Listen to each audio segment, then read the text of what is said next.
ঘোষণা হ'ল বেলতলা বহাগী উৎসৱ 2025 বৰ্ষৰ ফলাফল আৰু 48তম যি বেলতলা বহাগী উৎসৱ এই বহাগী উৎসৱৰ যি শ্ৰেষ্ঠ নাচনী পাটমাদৈ খিতাপ অৰ্জন কৰিবলৈ সক্ষম হ'ল মৰাণৰ জীয়ৰী নিমিষা দিহিঙীয়া আমাৰ সৈতে উপস্থিত আছে। প্ৰথমে শুভেচ্ছা জ্ঞাপন কৰিছোঁ। প্ৰথমে অনুভৱ জানিব বিচাৰিম।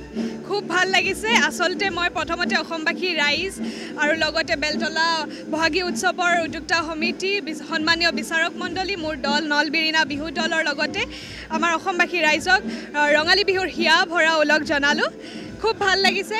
বেলতলা আচলতে পাটমাদৈ যি সন্মান দিয়ে সেই সন্মান অতুলনীয়। আমি অসমৰ প্ৰত্যেকগৰাকী বিহুৱতীয়ে আচলতে বিচাৰি থাকে এই সন্মানটো কোনদিনা পাম, কেতিয়া পাম বা মঞ্চখন হ'লেও কেতিয়া গছকিব পাম। মই যোৱা 2 বছৰে আহি আছিলোঁ। আজি 3য় বাৰ্ষিক আছিল। আজি আচলতে সঁচা কথা ক'ব গ'লে একেবাৰে মানে হোপলেছ বুলি যিটো কয় আশাহীন হৈ মই আহিছিলোঁ ঘৰৰ পৰা। মই কেৱল নাচিছোঁ। মই 100% নাচিছোঁ। মই অকণো এনাৰ্জি ঘৰলৈ লৈ যোৱা নাই। ইয়াতে মই চব নাচি শেষ কৰি থৈ গৈছোঁ। ঘৰত গৈ শুই আছিলোঁ।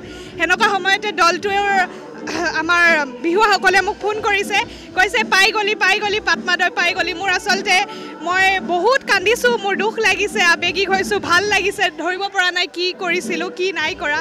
কিন্তু 2টা বছৰৰ পাছত যেতিয়া ধৈৰ্য ধৰি মই 3য়বাৰ আহিছোঁ আৰু মই বিফল হোৱা নাই। আজি সফলতাৰে পাটমাদৈ সন্মানটো ল'বলৈ সক্ষম হৈছোঁ। মোৰ খুব ভাল লাগিছে।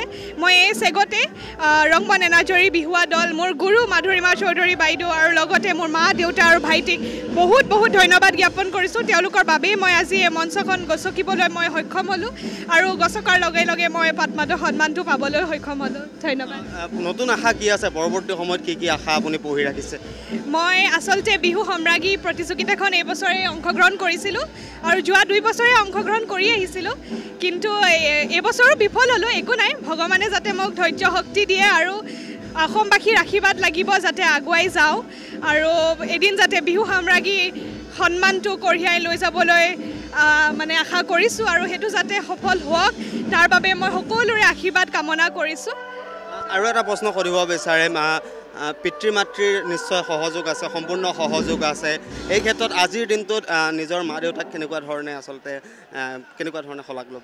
মই আচলতে কৈছোঁৱে মা দেউতাৰ কথা। মা দেউতা ভাইটি আচলতে মোৰ লগতে ৰাতি টোপনি ক্ষতি কৰি সকলোবোৰ ঘূৰি থাকে। সকলোৰে দেহা একেবাৰে স্বাস্থ্য মানে কমজুৰি হৈ গৈছে। ইমান দিন কষ্ট কৰিছে, ৰাতি সাৰ পাই বিহু কৰিব লগা হৈছে। মোৰ যিমান কষ্ট মই ভাবোঁ মোৰ মা দেউতা ভাইটিৰ বেছি কষ্ট আৰু মই সঁচাকৈ বহুত থেংকফুল আৰু গ্ৰেটফুল। বেছি সময় নলওঁ কাৰণ ভাগৰ লাগিছে। পুনৰবাৰ শুভেচ্ছা জ্ঞাপন কৰিছোঁ।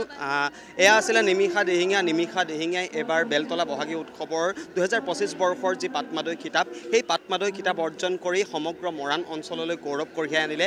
আমিও আশা কৰিম নিমিষা দিহিঙীয়াই পৰৱৰ্তী সময়ত যিসমূহ সপোন পুহি ৰাখিছে সেই সপোনসমূহ যাতে বাস্তৱায়িত হওক।